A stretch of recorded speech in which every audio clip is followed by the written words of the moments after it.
Hello and welcome to another fabulous episode of Talk to the Fish, where we make waves in your diving education. Let's surface a question from one of our viewers, Scuba Doo, asking, is the end of neoprene approaching in our eco-conscious diving world? Well, finally someone asking about something that might actually strip away our problems, rather than our coral. The ecological impact of traditional wetsuits is something every responsible diver should understand. So tell us, Regis, how can you help our viewers swim through this sea of information? Let's tackle the neoprene problem head on. First issue, it's petroleum-based. This synthetic rubber derives from petrochemical, non-renewable resources that vanish once we use them up. So these wetsuits begin as environmental troublemakers before touching water. Creating neoprene from petrochemical means a process that disrupts natural landscapes and adds significantly to the greenhouse gases warming our planet. It reminds me of someone who drives their gas guzzler to a beach cleanup, undermining their good intentions with every mile. The carbon footprint stomps across our oceans before we even zip up. That footprint grows even larger with my second point, energy-intensive manufacturing. Creating neoprene demands tremendous power at every stage. Most factories still run on fossil fuels, which only compounds the problem. Those factories churn without stopping, guzzling electricity often generated from coal or natural gas. While we protect marine environments underwater, we fund the very industries harming them through our gear choices. The irony smacks harder than a dolphin's tail. When exploring pristine reefs, we're wrapped in materials that contribute to warming these same waters. That's why divers need to consider alternatives.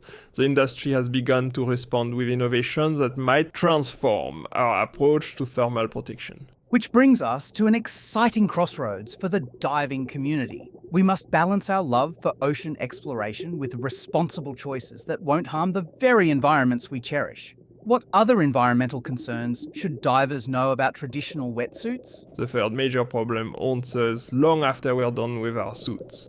Neoprene remains stubbornly non-biodegradable. Non-biodegradable? It will outlast your questionable life choices and is significantly more stubborn than a triggerfish with a personal vendetta against your diving mask. Exactly. These synthetic polymers refuse to break down, cluttering our planet for centuries after we've moved on. They linger in landfills longer than my great-grandfather's tales of ancient reefs. When divers upgrade gear, old suits languish just as plastic bags choke our oceans. Speaking of choking, discarded wetsuits create mountains of waste that outlast multiple generations of marine creatures we claim to love. We marvel at marine life while wearing materials that might eventually strangle it, more twisted than a moray eel playing Twister. Our environmental debt accumulates faster than barnacles on a shipwreck. Barnacles aren't the only victims. My fourth concern might be the most alarming: toxic byproducts from manufacturing. Alarming is right. How bad are we talking? Bad. Certain production methods release harmful chemical into air and water, poisoning environments far beyond factory walls. Workers breathe these toxins daily. While nearby communities suffer from industrial runoff that contaminates local water sources. These chemicals don't just stay put either. They travel through watersheds, eventually reaching the very oceans we dive in. Those factories belch toxins that drift through neighborhoods and seep into waterways. The equivalent of dumping used oil into a coral nursery you volunteered to help. The contradiction is striking.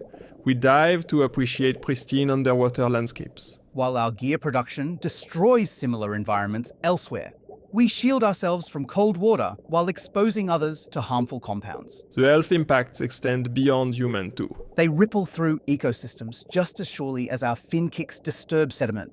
How can we call ourselves ocean advocates while supporting industries that poison waterways? And that brings us to the fifth and perhaps most frustrating problem: limited recyclability. Despite technological advances in recycling many materials, neoprene resists our best efforts. It mocks our attempts to responsibly dispose of it. The technical challenges make recycling neoprene prohibitively difficult and expensive, so it's not widely practiced. Most wetsuits ultimately spend eternity in landfills. Neoprene refuses transformation compared to glass or aluminum, which embrace their second lives. We might repurpose small pieces for yoga mats or laptop sleeves. But that's a drop in the ocean compared to the volume we produce. So we have millions of wetsuits that refuse to decompose, cannot be recycled, and continue to pile up year after year. What a mess we've made with our pursuit of warmth. Regis, Any final thoughts for our viewers swimming in this sea of troubling information? Choose your gear mindfully. Look into those new 3-layer wetsuits, like the shark skin brand, that protect against cold just as efficiently as neoprene, but slash the ecological cost dramatically. When possible, rent rather than buy. Every small decision matters in our underwater world. Thank you, Regis. You've been fantastically informative, despite being the scariest guest we've had since that anglerfish with the dentistry degree. That's all for today, folks. I must admit, even this small clownfish feels the weight of environmental responsibility now, though I don't weigh much to begin with. Tune in next week when we tackle the mysterious world of cuttlefish communication. Ink messages, are they gossiping about us? Until then, choose your diving gear wisely and remember, the only thing that should bubble in our oceans is your regulator, not your carbon footprint. Forget all the troubles and blues. Dive into the blue. Oh yes, talk to the fish.